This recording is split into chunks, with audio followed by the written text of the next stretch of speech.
ঈদ মিলাদুন্নবী যারা বেদাত বলবে তারা নাকি কাফের হয়ে যাবে, তাদের বউ নাকি অটোতালাক হয়ে যাবে। মিলাদুন্নবী না করলে কি নবীর অমাননা করা হয় বা নবীকে অসম্মান করা হয়, নবীর সাথে বেয়াদবি করা হয়, নাকি নবী আলাইহিস সালামের আনুগত্যকে অক্ষরে অক্ষরে মানতে গিয়ে করা হয় না? কেউ মিলাদ না পড়া মানে সে নবীর দুশমন, এটা তো বড় মুশকিল কথা। আমি একটা ক্রাইটেরিয়া সেট করলাম ভালো মন্দের, করে ওইটা দিয়ে আমি ভালো খারাপ সার্টিফিকেট দেওয়া শুরু করে দিলাম। কেমন হলো বিষয়টা? এখন আমি মিলাদুন্নবী উদযাপন করি, বলি, করি, এটাকে ভালো মনে করি। এখন এইটা একটা আমার কাছে ক্রাইটেরিয়া। আমি এটা দিয়ে বললাম মিলাদুন্নবী করেন, আপনি করেন না, নবীর দুশমন।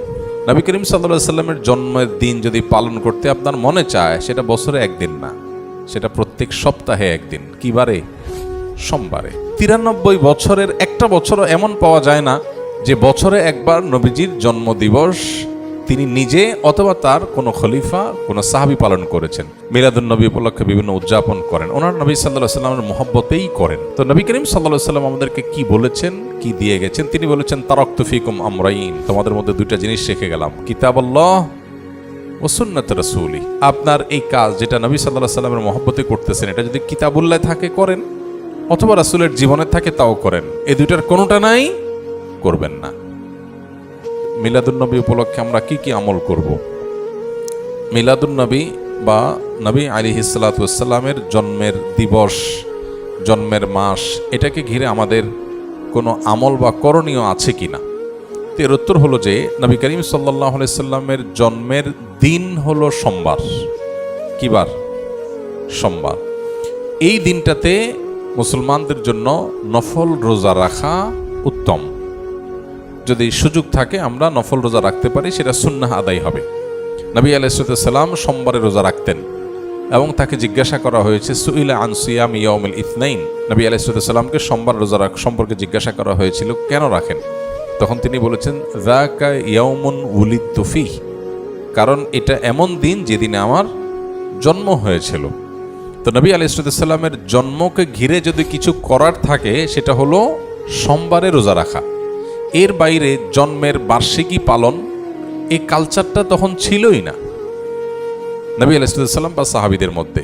এখন যেরকম আমরা জন্মদিবস বছরে একবার পালন করি, নবী করিম সাল্লাল্লাহু আলাইহি সাল্লামের জন্মের দিন যদি পালন করতে আপনার মনে চায়, সেটা বছরে একদিন না, সেটা প্রত্যেক সপ্তাহে একদিন। কি বারে? সোমবারে। এটা বিশুদ্ধ হাদিস দ্বারা প্রমাণিত। এর বাইরে যদি আপনি বলেন না আমি বার্ষিকী পালন করব, তাহলে এই জন্মের বার্ষিকী পালন করার এই কৃষ্টি, এই কালচার এসেছে প্রকৃতি পূজারীদের মধ্য থেকে। একসময় খ্রিস্টান ধর্মের মানুষেরাও এটার তীব্র সমালোচনা এবং বিরোধিতা করত, নিষিদ্ধ ছিল। পরবর্তীতে খ্রিস্টানরা তাদের নবী ঈসা আলাইহিস সালামের জন্মদিবস পালন করা শুরু করেছে। তারা যখন শুরু করেছে, এখন এক শ্রেণী মুসলমানরা মনে করা শুরু করলো যে তারা যখন তাদের নবীরটা পালন করে, তাহলে আমরা কেন আমাদের নবীরটা পালন করব না? ভালো নিয়তেই তাদের অনুসরণ করার চিন্তা শুরু করেছে। অথচ নবী সাল্লাল্লাহু আলাইহি সাল্লাম বলেছেন একটা সময় আসবে তোমরা মুসলমানরা তারা তাদের অনুসরণ করবে, এক বিগত গেলে তোমরা এক বিগত যাবে, এক হাত গেলে তোমরাও এক হাত যাবে। তারা গর্তে গিয়ে ঢুকলে গুইসাপের তোমরাও সেখানে গিয়ে ঢুকবে। তখন নবী আলাইহিস সালামকে সাহাবীরা জিজ্ঞাসা করেন কাদের কথা বলছেন? ইহুদি খ্রিস্টানদের কথা? তখন নবী আলাইহিস সালাম বলেছেন তারা ছাড়া আর কাদের কথা বলবো? তাদের কথাই বলেছি। অর্থাৎ তারা যা করে আমরা তা করব। এখন ওরা ওদের নবীর জন্মদিবস উদযাপনের নামে তারা ক্রিসমাস ডে পালন করে, যদিও সেদিন ঈসা আলাইহিস সালামের জন্ম হয়েছে কিনা সেটা আর এক ঐতিহাসিক বিতর্কের বিষয়। কিন্তু আমরা মুসলমানরা অনেকে মনে করি তাহলে আমরা আমাদের নবী মুহাম্মদ সাল্লাল্লাহু আলাইহি সাল্লামের জন্মদিবস অনুসরণ করব। আমাদের নবী মুহাম্মদ সাল্লাল্লাহু আলাইহি সাল্লামের জন্মের পর উনি দুনিয়াতে বেঁচে ছিলেন কত বছর? 63 বছর। ওনার মৃত্যুর পর সাহাবীরা প্রায় শতবর্ষের মতো, সর্বশেষ সাহাবী দুনিয়া থেকে যাওয়ার ইতিহাসটা প্রায় কয়েক যুগ, শতবর্ষের মতো। এবং খোলাফায়ে রাশেদা তারপরে দুনিয়াতে বেঁচে ছিলেন কত বছর? 30 বছর। তাহলে শুধু খোলাফায়ে রাশেদের কথাই যদি বলি, নবী আলাইহিস সালামের 63 আর 4 খলিফার 30, তাহলে কত হয়? 93 বছর। ইসলামের স্বর্ণযুগে খোদ নবী সাল্লাল্লাহু আলাইহি সাল্লাম এবং 4 খলিফার এই 93 বছরের একটা বছরও এমন পাওয়া যায় না যে বছরে একবার নবীজির জন্মদিবস তিনি নিজে অথবা তার কোনো খলিফা, কোনো সাহাবী পালন করেছেন। তো তাদের চাইতে কি আমরা তাকে বেশি ভালোবাসি? আল্লাহ কোরআনে যাদের প্রশংসা করেছেন তার নবীর অনুসারী হিসাবে, তো তিনি নিজে যেটা করেন নাই, তার খলিফারা যেটা করেন নাই, তার সাহাবীরা যেটা করেন নাই, এখন খ্রিস্টানদেরটা দেখে দেখে আমরা করব, এটা ইসলাম না, এটা ইসলামের নামে বিভ্রান্তি। আল্লাহ আমাদেরকে বোঝার তৌফিক দান করুন। আমরা যদি নবী আলাইহিস সালামের প্রতি মহব্বত এর দাবিদার হই, তাহলে ইন্নাল মুহিব্বা লিমান ইউহিব্বু ইউতিউ, যে কাউকে ভালোবাসার দাবি করে সে তার কথা শোনে। তো নবী সাল্লাল্লাহু আলাইহি সাল্লামের কথা যদি শুনি আমরা, তাহলে ইহুদি খ্রিস্টানদের সাথে মিল রাখতে হবে নাকি বেমিল? কারণ তিনি তো বলেছেন খালিফুল ইয়াহুদ, ওদের ব্যতিক্রম করবে। প্রতি রাকাত নামাজে আপনি বলতেছেন গায়রিল মাগদুবি আলাইহিম ওয়ালাদ-দাল্লিন, আল্লাহ ইহুদিদের মতো আপনার গজবপ্রাপ্ত আর খ্রিস্টানদের মতো গোমরাহ যেন আমি না হই, এই দুই পথে যেন আমি না চলি। আর আপনি এদিকে নবীর মহব্বতের নামে সেই পথে যদি চলেন, তাহলে সেটা কি হলো? আমাদের যে সমস্ত ভাইরা মিলাদুন নবী উপলক্ষে বিভিন্ন উদযাপন করেন, ওনার নবী সাল্লাল্লাহু আলাইহি সাল্লামের মহব্বতেই করেন, এতে কোনো সন্দেহ নাই। নবী করিম সাল্লাল্লাহু আলাইহি সাল্লামের ভালোবাসাতেই করেন। ভালোবাসাটা, নবী আলাইহিস সালামের প্রতি ভালোবাসাটা, আবেগ থাকাটা প্রশংসনীয়, কিন্তু আমাদের ভালোবাসার প্রকাশ হতে হবে সুন্নাহসম্মতভাবে। কিভাবে? সুন্নাহসম্মতভাবে। এখন অনেকে বলে যে ভাই ভালোবাসার কোনো প্রমাণ লাগে না, ভালোবাসার কোনো প্রমাণ লাগে না। তো ভালোবাসার কোনো প্রমাণ লাগে না, যা খুশি করা যাবে ভালোবেসে, এটা কথা হইল? তো কোরআনে আল্লাহ তাআলা বলেছেন কুল ইন কুনতুম তুহিব্বুনাল্লাহ ফাত্তাবিউনি, হে রাসূল বলে দেন তোমরা যদি আল্লাহকে ভালোবাসো, এটা দাবি করো, তাহলে আমার অনুসরণ করো, প্রমাণ করো। নবীর অনুসরণ করলে প্রমাণ হবে তুমি কাকে ভালোবাসছো? আল্লাহকে ভালোবাসছো। তাহলে ভালোবাসার প্রমাণ লাগে কি লাগে না? মুখে ভালোবাসার কথা বলে আপনাকে ভালোবাসি আমি, এর প্রমাণ কি? আমি আপনার সাথে 6 মাস কথা বলতেছি না, হইল? ভালোবাসলে তো আমি আপনার সাথে কথা বলবো, আপনার কথা শুনবো, তাই না? তো নবী করিম সাল্লাল্লাহু আলাইহি সাল্লাম আমাদেরকে কি বলেছেন, কি দিয়ে গেছেন? তিনি বলেছেন তারাকতু ফিকুম আমরাইন, তোমাদের মধ্যে দুইটা জিনিস রেখে গেলাম, কিতাবুল্লাহ ও সুন্নাত রাসূলি, আল্লাহর কিতাব আর তার রাসূলের সুন্নাহ। এখন যদি আপনার এই কাজ যেটা নবী সাল্লাল্লাহু আলাইহি সাল্লামের মহব্বতে করতেছেন, এটা যদি কিতাবুল্লাহ থাকে করেন, অথবা রাসূলের জীবনে থাকে তাও করেন, এই দুইটার কোনোটা নাই করবেন না। এটাই হলো দিন, এটা হলো ইসলাম। ইসলামের মধ্যে মন গড়া কিছু মধ্যখান থেকে প্রবেশ করলে তার নাম কি? বিদআত। আর সমস্ত বিদআতের ঠিকানা কোথায়? জাহান্নাম। নবী করিম সাল্লাল্লাহু আলাইহি সাল্লাম পরিষ্কারভাবে বলেছেন ইয়াকুম ওয়া মুহদাসাতিল উমুর ফাইন্না কুল্লা মুহদাসাতিন বিদআহ ওয়া কুল্লা বিদআতিন দালালাহ ওয়া কুল্লা দালালাতিন ফিন্নার। সমস্ত বিদআতই গোমরাহি, আর সমস্ত গোমরাহির ঠিকানা জাহান্নাম। অনেকগুলো হাদিসে নবী সাল্লাল্লাহু আলাইহি ওয়াসাল্লাম আমাদেরকে সতর্ক করেছেন। এজন্য আমাদের যে ভাইরা এই বিষয়গুলো উদযাপন করেন, ওনারা নবী সাল্লাল্লাহু আলাইহি ওয়াসাল্লামের মহব্বতই করেন, এবং সন্দেহাতীতভাবে এটা প্রশংসার বিষয় যে নবী সাল্লাল্লাহু আলাইহি ওয়াসাল্লামের মহব্বত আছে, কিন্তু মহব্বত অনুযায়ী কাজ করতে হবে সুন্নাহর উপর আমল করার মধ্য দিয়ে। আল্লাহ আমাকে, আমাদের সব ভাই বোনদেরকে বুঝার তৌফিক দান করুন। এই বিষয়গুলো নিয়ে আমাদের মধ্যে যেন ইগোর কোনো বিষয় না হয়, যে এটা আমি একটা পক্ষ, সে একটা পক্ষ, পাল্টাপাল্টি, এটা যেন না হয়। আমি যেটাকে সুন্দর সঠিক মনে করি সেটা আমি বলবো বিনয়ের সাথে। আর অন্য কোনো ভাই যদি ভিন্ন কিছু করেন, তো তার প্রতি আমার মুসলিম ভাই হিসাবে আমার ভালোবাসা ঠিকই থাকবে, সিম্প্যাথি থাকবে যে আমার ভাই ভুল বুঝছেন। ডক্টর খন্দকার আব্দুল্লাহ জাহির রহমতুল্লাহ আলাইহি বলতেন, কোনো মানুষ যদি বেদাতে লিপ্ত হয়, তো আমি তার উপরে জেদ করব না, ক্ষুব্ধ হব না, বরং আমার ভিতরে মায়া থাকবে যে আমার ভাই ভুল করছে। কিছুটা ক্ষুব্ধ, কিছুটা মনে কষ্ট হওয়া তো স্বাভাবিক, কিন্তু তাকে শত্রু বানাবো না। আমি মনে করবো আমার ভাই ভুল করছে, আমার কষ্ট লাগবে। সো এই মানসিকতা যদি থাকে, তাহলে সমাজে ইনশাআল্লাহ আমরা সুন্দর থেকে সুন্দরতর সমাজ গড়ে তুলতে পারবো, এবং পারস্পরিক সৌহার্দ্য তৈরি হবে। ইসলামের নামে কাদা ছড়াছড়ি অনলাইনে অফলাইনে খুবই দুর্ভাগ্যজনক বাস্তবতা।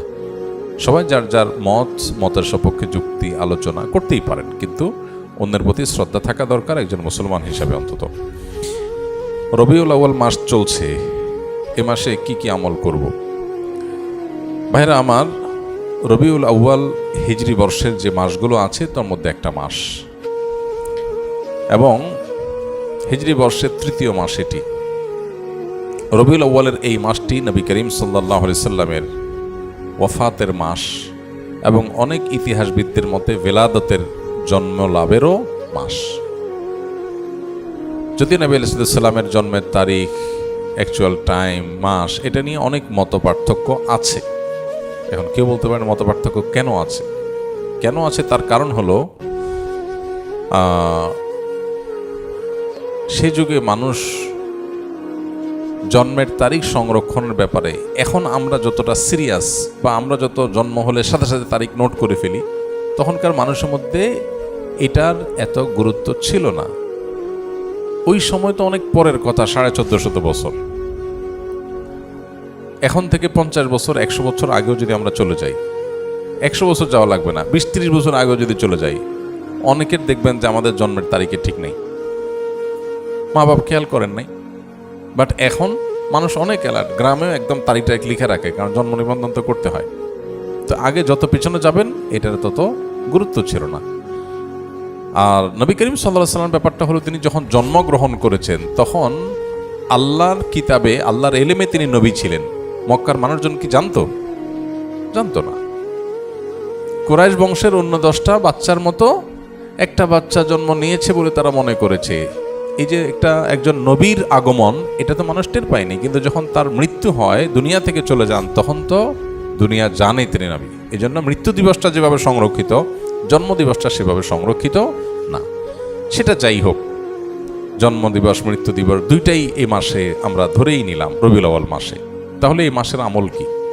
উত্তর হলো যে এই মাসের জন্য আলাদা করে স্পেশাল কোনো আমল নাই।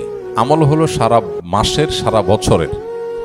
সেটা কি? সেটা হলো নবী করিম সাল্লাল্লাহু আলাইহি সাল্লামের সুন্নাহকে অনুসরণ করা, তাকে সব কিছুর চাইতে, সবার চাইতে বেশি ভালোবাসা দেওয়া, এবং তার আদর্শকে নিজের মধ্যে ধারণ করা।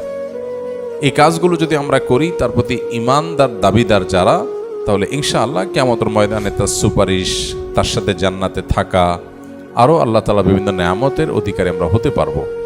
আর যদি আমরা রবিউল মাস আসলো আর 1-2টা মিলাদ পড়লাম, কিয়াম করলাম, বা কিছু আমল নবী সাল্লাল্লাহু আলাইহি সাল্লামের মহব্বতের নামে করলাম, আর করে যদি মনে করি যে আমার দায়িত্ব আদায় হয়ে গেছে, সেটা ভুল হবে। আমাদের সমাজের মানুষের হলো নেচার হলো যে রবিউল আউয়াল এলে তোমার গান গাই, ও রবিউল আউয়াল গেলে তোমায় ভুলে যাই। তো নবী সাল্লাল্লাহু আলাইহি সাল্লামের ইত্তেবা কোনো মাসের সাথে সম্পৃক্ত না, সারা বছরের, সারা জীবনের জন্য। বিধায় রবিউল আউয়াল মাসের জন্য কোরআন অথবা হাদিসে আলাদা কোনো আমল, বিশেষ কোনো আমলের কথা বলা নেই। সম্মানিত 4টি মাস আছে, সেই 4টি মাসের কথা ভিন্ন, যেমন জিলকদ, জিলহজ, মুহররম আর রজব মাস। আর রমজান মাসের বিশেষ ফজিলত আছে। কি মাসগুলো সবই সমান, এগুলোর বিশেষ স্পেশাল কোনো আমল নাই, যেমন রবিউল আউয়ালেও আলাদা করে কিছু নাই। ঈদ মিলাদুন নবী যারা বিদআত বলবে, তারা নাকি কাফের হয়ে যাবে, তাদের বউ নাকি অটোতালাক হয়ে যাবে। মিলাদুন নবী নিয়ে বিস্তারিত আলোচনা করলে উপকৃত হতাম। আমরা অন্য প্রশ্নের উত্তরে বিস্তারিত বলেছি, এখানে বিস্তারিত বলার দরকার নেই। মূলত যারা এই টাইপের কথা বলেন, ওনাদের মূল দাবিটা থাকে এরকম যে নবীর যদি কেউ দুশ্মন হয়, নবীর দুশ্মনী করে, নবী সাল্লাল্লাহু আলাইহি সাল্লামের প্রতি যদি কেউ গুস্তাখি করে, বেয়াদবি করে, অমর্ণাকার কিছু করে, তাহলে তো ঈমান চলে যাবে, ঈমান গেলে তো বউ তালাক হয়ে যাবে। এখন কথা হলো যে মিলাদুন নবী না করলে কি নবীর অবমাননা করা হয়, বা নবীকে অসম্মান করা হয়, নবীর সাথে বেয়াদবি করা হয়, নাকি নবী আলাইহিস সালামের আনুগত্যকে অক্ষরে অক্ষরে মানতে গিয়ে করা হয় না? তো নবী করিম সাল্লাল্লাহু আলাইহি সাল্লামকে আনুগত্য করতে গিয়ে যদি সে এটা থেকে বেঁচে থাকে, কারণ আয়েশা রাদিয়াল্লাহু তাআলা আনহা বলেছেন, মান আহাদাসা ফি আমরিনা মা লাইসা মিনহু ফাহুয়া রাদ। যে ব্যক্তি আমাদের দ্বীনের বিষয়ে কোনো কিছু নতুন সৃষ্টি করলো, যেটা দ্বীনের অংশ না, সেটা বাতিল, সেটা বাদ দিয়ে রাখতে হবে। তো সেজন্য যদি কেউ জন্মদিবস পালনের কালচারকে যদি কেউ অ্যাভয়েড করে, যে নবীজি নিজেও করেন নাই, সাহাবীরাও করেন নাই, খোলাফা রাশেদাও করেন নাই, সেটা আমি কেন করতে যাব, এই জায়গা থেকে কেউ যদি বিরত থাকে, সে বরং সাচ্চা মুসলমান হওয়ার দলিল হবে। বাকি নবীর দুশ্মনী করলে তার জন্য এই কথা ঠিকই আছে, কিন্তু কেউ মিলাদ না পড়া মানে সে নবীর দুশ্মন, এটা তো বড় মুশকিল কথা। এখন ব্যাপারটা কেমন হয়ে গেল, একটা উদাহরণ দিই ছোট করে। ধরেন আমি আপনাকে বললাম যে আপনি যদি ভালো মানুষ হয়ে থাকেন, তাহলে আমাকে একটা চা খাওয়ান।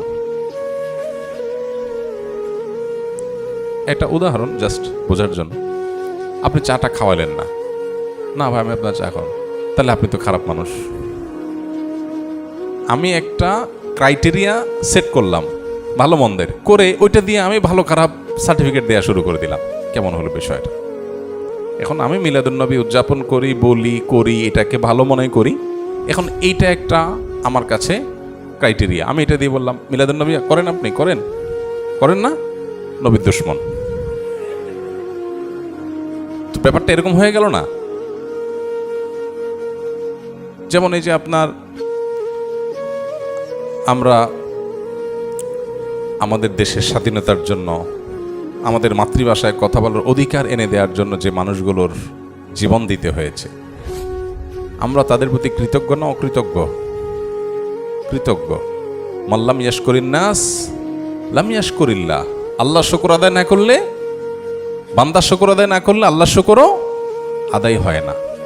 তো যাদের মাধ্যমে আমরা দেশ পেয়েছি, মায়ের ভাষায় কথা বলার অধিকার পেয়েছি, তাদের প্রতি জুলুম হয়েছে, আমরা অবশ্যই তাদের প্রতি কৃতজ্ঞ।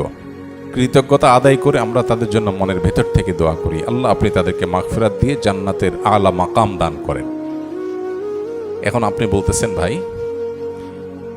আমি আমাদের স্বাধীনতা যুদ্ধে শাহাদাত বরণকারী মানুষদের জন্য, ভাষা আন্দোলনের শাহাদাত বরণকারী মানুষদের জন্য একটা আলোচনা অনুষ্ঠান করব। এখানে 5 লাখ টাকা খরচ হবে, আপনি 10,000 টাকা দিবেন চাঁদা। খরচ কোত্থেকে আসবে? খরচের জন্য দিবেন। আপনি দিলেন না। আমি বললাম আপনি স্বাধীনতা বিরোধী, আপনি দেশ বিরোধী, কারণ আপনি আমার চাঁদা দেন নাই। কিসের জন্য? স্বাধীনতা যুদ্ধে শাহাদাত বরণকারীদের প্রোগ্রামের জন্য। ভাই আপনি একটা ক্রাইটেরিয়া সেট করে যদি আমাকে বলেন যে ভাই আপনার ভিতরে দেশপ্রেম নাই, কেন?